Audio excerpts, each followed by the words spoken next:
noticed some things, that there were some base camps about movement. Well, children should just play like we used to. And I sort of had a response to each of these base camps I discovered in my head. Well, a lot of them don't know how. Children need to learn to interact with one another. Yes, true. Children need to build skill. Yes, that's also true. Children need to learn self-regulation. Yes, that's true. Children need vigor. We talked about this obesity crisis. And I said yesterday in our play panel, how many people were there in our play panel yesterday?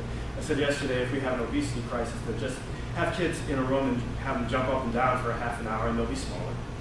But does that give us everything we need here, like developing resilience and joy, and all of these things, by the way, are brain development. We look at brain development from a cognitive perspective or from a motor perspective, but all of these things, you can't do anything without your brain.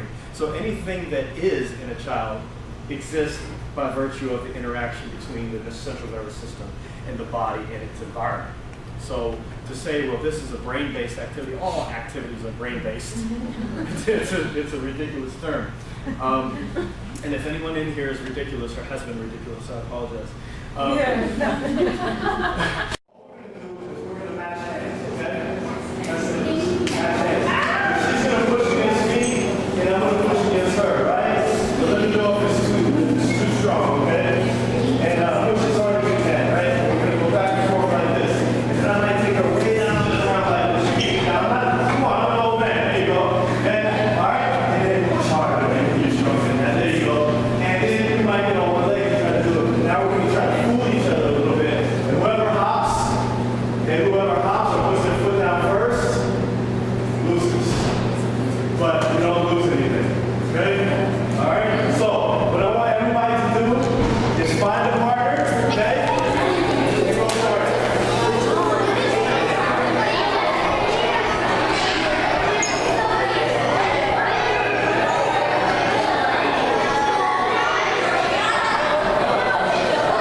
Children need from adults.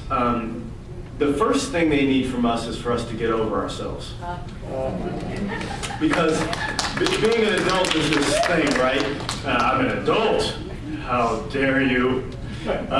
So I think we need to get over ourselves, and I think that's part of our gateway to play, because we feel the need to assimilate some sort of special status or skill with our movement, whereas special status and skills will come on their own when they're naturally deserved. I think also they need permission.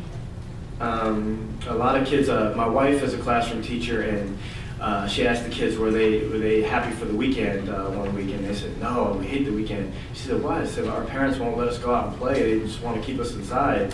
We want to go out and play. So we have this image of the lazy child. There's no such thing. There's only an uninspired or caged child. I think the other thing they need from us is access, and I think they need access to play spaces that will need to look different than the play spaces we had as children, because these children are different and have experienced a different life. So we're going to have to do a lot more bridging. We can't just say, okay, kids, you can all go outside and play, and a great many of them will go, well, what do I do now? So I think we need a lot more mechanisms to bridge back to play, back to neighborhood play, and that's why I created the function method with this hybrid view of guidance and stepping back. That's why this has to be about an approach, and that's where these coachable moments come from. And you'll see in the manual, the coachable moments aren't just for the movement, they're not just for safety, they're not just for behavior. They cover all of that, and they're just examples, and there are 100 coachable moments that you can probably use for each game, but it's just an example of, put in that chart, if you see this, then you could say this. That's why I'll say, in the original manual, just so you know, said, if you see this, then say that. What does that do to my instructors when they see that? Closes them down. Closes them down. So I leave things open-ended now, and a lot of them are questions. So when I see a kid being a little bit more rambunctious than they should be with a partner, like we're in a partner activity like we were just doing, I might ask them questions about whether they want to hurt their friend or not. Because if we just yell at them, stop it, just calm down, well, we're saying something's wrong with you. Well, I'm saying, I'm not sure if you realize, but do you know that you can hurt your friend?